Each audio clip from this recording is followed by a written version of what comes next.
આપ જોઈ રહી છો સિટી રિપોર્ટ રાજકોટ મયુર પરમાર સાથે હળવદ સંજય નંદેસરિયા।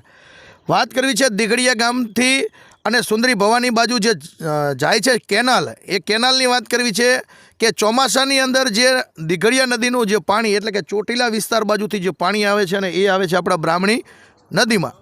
બ્રાહ્મણી નદી એટલે કે આપણો જે બ્રાહ્મણી ડેમ બનેલો છે એ ડેમની અંદર પાણી જમા થતું હોય છે, પણ ડેમમાં પાણીનો ભરાવો થાય છે એટલે દીઘડિયાથી અને સુંદરી ભવાની કે પછી કરશનગઢ જવા માટેના રસ્તા ઉપર પાણી ભરપાઈ થયેલું હોય છે ને એના ઉપર જો એક રસ્તો બનાવવામાં આવે, નીચે મોટા મોટા ભૂંગરા નાખી અને નવશેકો એટલે કે બહુ વધુ નહીં પણ 4 વ્હીલ નાની હાલે, 2 વ્હીલર હાલે એવું કરવામાં આવે તો લોકોની અંદર ખેતી કરી રહ્યા છે એ લોકોને દવાખાનામાં જે અગવડતા પડી રહી છે, કોઈ પ્રસંગમાં કે કોઈ કામકાજ કંઈ વસ્તુ લેવા માટે જવા માટે જે તકલીફ પડી રહી છે એ આ રસ્તો બનાવી નાખવામાં આવે ને તો 500 મીટરનો રસ્તો છે અને મસ્ત સોલ્યુશન થાય। જોતા રહો સિટી રિપોર્ટ ન્યૂઝને। જો તમને સારું લાગે તો આ વિડીયોને લાઇક, શેર, સબસ્ક્રાઈબ કરવાનું ભૂલશો નહીં। થેન્ક યુ, આભાર મિત્રો। મારું ગામ દીઘડિયા, રણછોડભાઈ મારું નામ છે અને અહીંયા અમારો જે રસ્તો છે ખામાકાંઠાનો વાડી વિસ્તારનો, અહીંયા કાંઈ પણ બનાવ બને ને કોઈ ડિલિવરીનો કેસ છે, કોઈ દવાખાનું તો નદી આડી આવે વાડીના ભાગ્ય ખામાકાંઠાના જે વાડીવાળા છે ને એ બધાને તકલીફ પડે, કરશનગઢવાળાને પણ આ જ રસ્તો કિનાર ઉપર વચ્ચે નદી પડે, નદીમાં પણ કોજવેલનું કંઈ સગવડતા છે નહીં તો અમારી વિનંતી છે સરકારને કે આવવા જવામાં અવર જવર કે વાહન લાવવું હોય તો લાવી શકતા નથી, એના માટે અમારે સરકારને વિનંતી છે કે આના માટે કંઈક તમે અમને રસ્તો કરી આપો।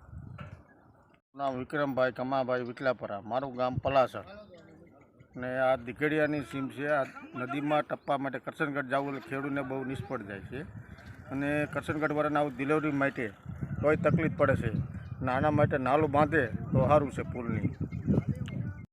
અમારે જો આ રસ્તો છે અને અહીંથી હામા કાંઠે જવામાં પાણી આખું ભરી જાય, અહીંયા પુલની જરૂર છે કોજવેની, કારણ કે અહીંયાથી વાહનને ઠેઠ આમ હામા કાંઠે જવું હોય તો ઠેઠ આમ દીઘડિયા ફરીને સરાવાળા રોડે થઈને જંગલવાળા માર્ગેથી આવવું। અમારે કોઈ દવાખાનું હોય, કોઈ ગમે ડિલિવરીનો કેસ હોય તો અમારે આમ ફરીને આવવું પડે, સારા ફરીને ઠેઠ આવવું પડે તો અહીંયા ગમે અમે સરકારને વિનંતી કરી કે ગમે અમને રસ્તાની કંઈક વ્યવસ્થા કરાવી દો। આ જગ્યા ક્યાં આવી? બ્રાહ્મણી કિનારે ઉપર જ છે એ રસ્તો નદીમાં। હું વિનોદભાઈ દીઘડિયાથી બોલું છું। જે અમારા બ્રાહ્મણી ડેમનું પાણી જે કે નદીમાં ફરી વળે છે, કરશનગઢ, સુંદરી, માથક આવા બધા ઘણા બધા ગામડાના લોકો અહીંથી હાલે છે, એ પાણીનો કાંઈક નિકાલ થાય અને થોડો ઘણો રસ્તો બનાવવામાં આવે તો સરકારને મારી નમ્ર અપીલ છે।